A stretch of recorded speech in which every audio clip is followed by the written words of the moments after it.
Hey, what's up? It's Jim, and today I'm going to talk about Star Wars Episode 9, The Rise of Skywalker. The night I see a Star Wars movie the first time, it's like this electricity. It's exciting. It's like, oh my god, I'm seeing a new episode of Star Wars, especially the episode ones.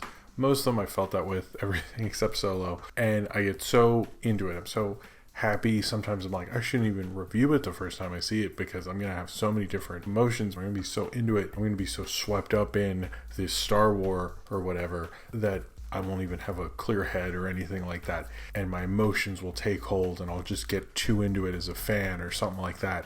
And I saw The Rise of Skywalker and I did not feel that way at all. Now, that might be because I'm older and I've seen way more movies and I know more about movies, and naturally these things wouldn't affect me the same way they did when I was 16, 17 or 6 years old or something. No, that's not it.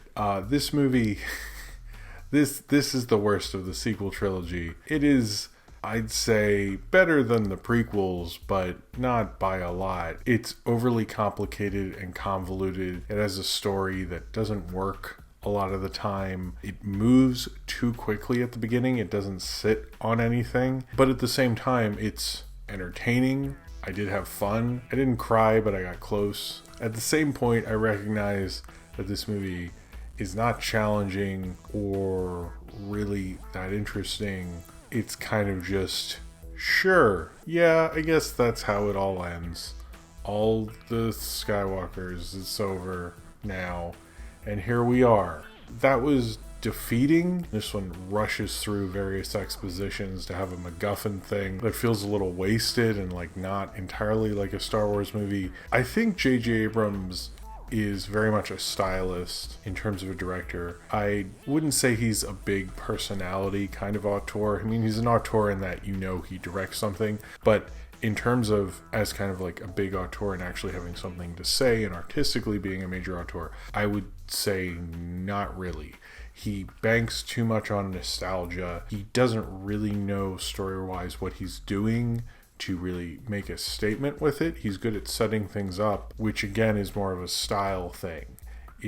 That's kind of how he operates. It's like the first Star Trek movie. The beginning of that movie is the best parts, and then when he's trying to say something with it, he's not really good at that. I honestly don't think he has much to say, which is part of the problem. And it's also a problem that he had, and I'm not joking about this, the writer of Batman v Superman and Justice League helping him write the script to this. Now, before you say Argo, I will say Argo, fuck yourself, but I will also say yes, but that was a long time ago. And it kind of is sort of like that, where it's rushing to things, wants things to be big moments, wants to act like it's doing fan service, but not understanding how to get that to work necessarily in an emotional way.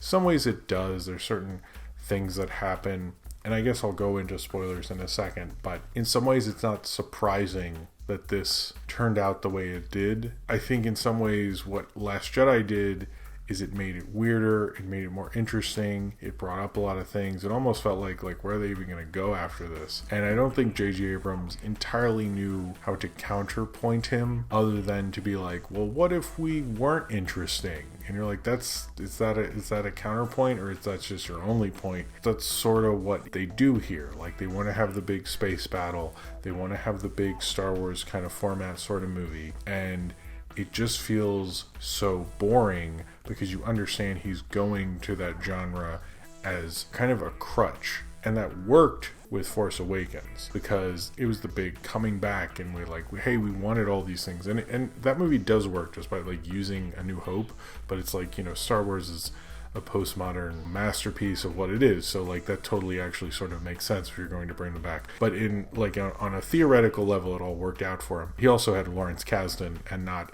the guy who wrote Batman v Superman, so I think that made a difference too. And probably a guy who understood theory, which is not Chris Terrio. He just doesn't really know what he's saying with this, other than the characters don't feel like they've been given enough time in this sequel franchise, and also feels like this sequel franchise wasn't as concerned with them. It introduced them to all of us, the characters, but it was so much more concerned with reliving the original trilogy, which I love the original trilogy, but I think if anything through this whole sequel trilogy has taught us is we need to stop it. Like with the overbearingness that we have done with these Star Wars movies. I kind of also thought when I saw Force Awakens, like, well, by episode 9, it's going to be crazy. Like, they're not even be like referencing the other Star Wars movies like crazy. Oh no, they're still doing that throughout this whole trilogy, and it's kind of really boring. This movie plays more like Terminator Dark Fate, or like so many of these like nostalgia rebooty kind of things that I'm honestly very sick of, that don't really think of what they're kind of saying by rebooting themselves. I complained about this when I saw Force Awakens, but when I saw Creed, I feel like Creed thought about theoretically how it worked and the theory of Rocky. And when Abrams has Star Wars, he sort of does, but he doesn't fully, and he kind of wants to like push things so he can have them in this like kind of cool way. That's why like Han Solo went back to being Han Solo for like no real reason that doesn't really make a lot of sense. He wants there to be these certain things. He wants the Death Star to be a planet now or something, so it's like way bigger and stuff, and he raises it again with this. Overall, if you don't want to watch the spoiler part where I really get into it, I will say I think this was a fun movie. If you're planning to see this with your family or your friends, all that stuff, you're not going to leave and be like angry and upset or something like that. You'll have a good time. It is an entertaining movie, but it is a very bland, less passionate, entertaining movie. I have so little passion about this film. Part of me is like, after I film this, I'm not sure if I will go through watching video essay after video essay of people's opinions on this movie, which is something I love to do with Star Wars. I really do, and I think a lot of people do. And this film doesn't evoke that passion. It is good at ending things in a sure, cool, whatever way, but it's not evoking that passion in me, that excitement, and it's trying to invoke things that previous films had done with passion. It just leaves you going like, yeah, I guess we did it. And that's not a great feeling to have at the end of a Star Wars movie. I guess I will get more into the spoilers, so if you do not want to be spoiled, and I've noticed some spoilers on the internet are misleading and you're getting like half truths. So if you have read a spoiler, you might not have actually been fully spoiled. I hope that's the case, but the spoilers it doesn't matter. It's sort of dumb, all of them. All right, so guess what? We find out what Rey's parents are, and that was the thing I needed. Thanks for that, Star Wars. Cool. So we find out that Rey is Palpatine's granddaughter, and Palpatine had a son. I don't remember that coming up in any movie. I'm sure it was in some book or cartoon or some nonsense. But apparently he had a son or a daughter. Did they even say? Do I even care? Doesn't matter. So she's his granddaughter, and they hid her on Jakku to get away from him. And it's like one of those things you're like, yeah, I think I heard the Slash Film Daily guess that, or I've heard people guess it before, and it's like, yeah, okay, but it would have been cooler if it's like, hey, people don't just come from the same people, the privileged kind of bloodline background thing that Star Wars seems to be so obsessed with, but fuck that, because that would be interesting. So she's Palpatine's granddaughter. Neat. And that was stupid. I just found that to be so predictable, and I guess in a lot of ways, yes, that is Star Wars, but it felt like a Star Wars. It just needed it to kind of fit into kind of its Star Wars-y nonsense. I think a lot of what they're doing with the legacy of it, like I liked what they did with Lando, actually. I liked all his parts. I'm a big Lando fan. Billy D. Williams is good in it. I'm sad he wasn't in more of these, but that's a whole other thing. The Carrie Fisher parts, though, I'm surprised how much of Carrie Fisher is in this. Like, I guess they shot a lot of stuff for Force Awakens that they didn't use, apparently. This is all like old footage, and like it actually matches really well. I'm a little surprised how well it matches compared to like her weird CG face from Rogue One, which they bring back in this for like one scene. Even though they can de-age Luke fine, apparently they can't Carrie Fisher. I don't really understand that one, but that actually works really well. Sometimes it doesn't feel the most natural in the world, but for the most part they get it to work, which on kind of a technical level I actually think they did a good job. That looked difficult to do, but when you get into more of the kind of plot of this, when you have like people showing up a lot, Han Solo cameo, which that part shocked me. I think Harrison Ford being the movie star of Harrison Ford weighs heavily over these films, particularly like The Force Awakens and everything he did that, and he kind of brings a little bit of Han Solo charm to that. I like that. I was a little surprised how much that surprised me and shocked me, and even though I thought, oh, that's sort of lame, I mean, he's the guy who like turned him, but I think he did the thing that he always wanted to do, but it was sort of lame also. I think a lot of like this, like they have to find the thing to find the Emperor, but like weren't those ships gonna come out anyway? Like I don't understand, like, and how is the Emperor having like this huge army like hidden from everyone? Like that's a lot of manpower, and like where were they all in these ships? Like where were they the whole time? Like the logistics of it is just kind of like implausible, and each ship having the ability to destroy planets like the first Death Star. I don't know what J.J. Abrams' obsession with trying to one-up the Death Star. Like in Return of the Jedi, they're like, look, it's just like another one, but it's like not done and stuff. And J.J. Abrams is constantly like, well, what if it was in a planet? And you're like, I mean, that's stupid. In Force Awakens, I was really disappointed when I found that out. And then in this, I'm like, oh, they can all do it. So that's stupid. I think one of the things I find really interesting about all the Star Wars sequels is they always try to do, other than Empire Strikes Back, which really did not even attempt it at all, which is probably why that's considered like if the second best or the best, depending on how you feel that day. The rest of them try to do this end epic kind of space battle thing like the original. And I think the original was one of the greatest sort of sheer moments, you know, that end Death Star trench run thing is like one of those like jump out of your seat, amazing, fun, thrilling moments. And it feels like Star Wars is always trying to get that back. It's always trying to get that feeling. Is always trying to get that ending. And the battle scene in this felt so unessential. It's like they're chasing this high and we're losing it every time they attempt it. Particularly these like quote-unquote Death Star things. It's like in Return of the Jedi, you're like, oh, okay, we're doing it again, but it's still, you know, it's kind of fun. It just doesn't have the same feeling because you're cutting all over the place. And then they did it sort of in these other ones and so forth, and it never felt great in those. But then, you know, let's say Force Awakens, that one, like, it barely registers me emotionally at all. And in this one, it like sort of gets into it, but much like Force Awakens, like when she's fighting the Emperor and with Kylo Ren and all that stuff, I'm much more interested in that plot line. But the problem with, like, even in this whatever the Death Star dumb planet thing was, I was much more interested in Rey's plotline. That really, I found something that was way more interested in as an audience member. And in this film, I felt the same way, except her plotline was dumb, and everything with Emperor was read like a dumb 12-year-old who's like, and then all of them have these the powers to destroy them, and it's like it played like such a ridiculous superpower.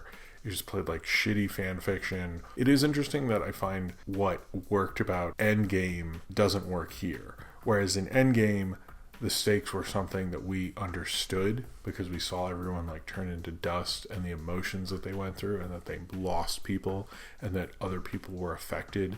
And it was this great tragedy that had been created because of it. And in this, it feels so completely ridiculous that you cannot relate to it at all. Like when they destroyed planets in the original Star Wars, you felt sad because you had a moment to process that. That's one of the things this movie doesn't do. It doesn't let you process any of these moments. The moments that lets you process are like Rey finding out she's Palpatine's granddaughter and things of that nature. I just found very disappointing, and it showed me where they stood as storytellers, which was way more in kind of like connecting and doing these fan servicey moments. I really wanted to stay on that, but didn't want to stay on things to really like hit you with the moments of those characters while trying to pretend like this movie's about these characters, which clearly isn't, because you're not giving them the time for us to let it hit you. You know, it is interesting seeing Abrams be more kind of surreal because of the thing that Rian Johnson introduced, where her and Kylo can like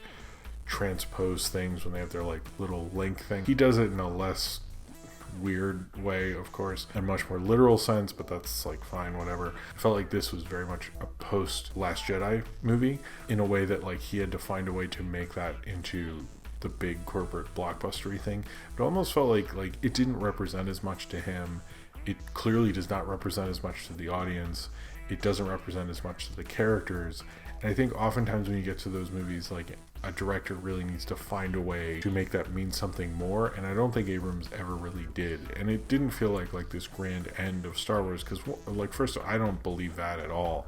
I definitely think episode 10 will happen in my lifetime. We got a lot of these. It was crazy. You know, this is clearly the end of this era, and it's ending on such a whimper, because what is it ultimately saying? That she went through all these things, that she grew up. It almost feels like her arc, Rey's arc through these 3 movies, is not entirely similar to what Luke's is. It felt like Luke got to grow up and understand himself more, and I feel like Rey is fully really getting who she is at the end of this movie, which is interesting that this is sort of like the Spider-Man movies the MCU is doing, is that we no longer let people grow up in one movie. We have to do it over a trilogy, I guess is the modern thing with blockbusters. And I kind of feel like I'm just getting to know her, and then this is over, which doesn't feel like a definitive end the way Return of the Jedi did in a lot of ways, or even Sith. I felt like she's finally discovering who she is. I'm like, all right, so what's the next one? Oh, that's it. Okay. They kind of like didn't know what to say with them. Like, I think narratively the problem with the sequel trilogy is it shows the weaknesses in this, and that ultimately I don't think they had this full idea. Like, they're just playing volleyball between like J.J. Abrams and Rian Johnson, and J.J. Abrams gets the ball back and he's like not even sure why he even has it, but he kind of is like gonna throw it randomly and hope it gets somewhere. And that's like, he doesn't really know what he wants with these characters. He doesn't know what he wants with these plot threads and like what he's saying with them. And it doesn't feel like they're even fully know who they are. It's like, are these people permanently in training because you believe in some sort of arrested development, or because you don't really know them as full people and what that means? And maybe that's the problem with the sequel trilogy, and he had to kind of do cleanup, and he sort of tries but doesn't fully get what he's doing with it. As much as I'm shit talking it, I did feel disappointed, and I didn't feel very passionate about it, and I almost don't care as much. I almost just want to rewatch Last Jedi and Force Awakens again and sort of ignore this one. It tried to accomplish way too much. It felt like it was several different movies. I mean, everything with like the Horcrux thing that they were trying to find and all that felt weird for them to be after this MacGuffin thing. And then, you know, everything with finding the Emperor and, you know, Kylo's sort of redemption, which I didn't really need. And I feel like his redemption is sort of bullshit. Kylo was probably the most interesting character in a lot of these films, and I don't know if it held on this film necessarily. I feel like a lot of what they were saying about him was of privilege, and how Rey was not the privileged one. And the interesting thing about their dynamic was that he is supposed to be, bloodline-wise, what she is. And I guess the idea is that she was supposed to be what he is, and he's supposed to be what she is, and they're like reversed and stuff. But that just like is like poetry, it rhymes, and that's dumb. That's too much synergy. Like, I think that sort of ruins it that she's Palpatine's granddaughter. It like makes more sense if, like, you know, who becomes the Great One is not, you know, necessarily this family bloodline. Like, someone else from another generation comes up. There's all these different ideas and thoughts and bloodlines and things that keep changing the world. The world doesn't stay the same by the same amount of people. It surprises you, which I think is like why the original film works so well. Is like, no one expected like this farm boy to come up out of nowhere and stuff, even if he later you find out he's part of this bloodline. And they get so obsessed with this idea that they kind of like kill like an overarching theme of this, is that, like, you know, that the people can rise up instead of it's like the same people, and that's boring. And I think Star Wars maybe deserved better than this. Rise of Skywalker, I just think we've closed out this Skywalker saga, and it's kind of sad to see it go in such a way. I kind of wish someone had a real reason or something to say about all of this. I feel like I understood the role of the other two sequel films. Like, the first Force Awakens is supposed to introduce us and like bring Star Wars back to the public, and that was primarily its goal, and introduce these characters. And The Last Jedi was sort of the disruptor. It's like,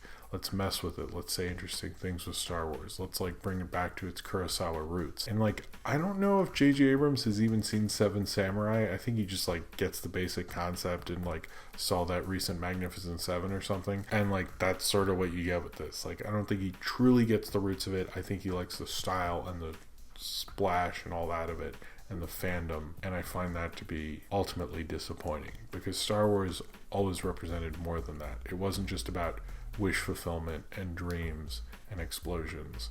It was this postmodern masterpiece and a film that changed all of filmmaking, and it probably deserved a lot more respect than what it got with Rise of Skywalker. Maybe in a lot of ways Rise of Skywalker is what everyone wanted, and on that regard I think it's a fine, entertaining movie.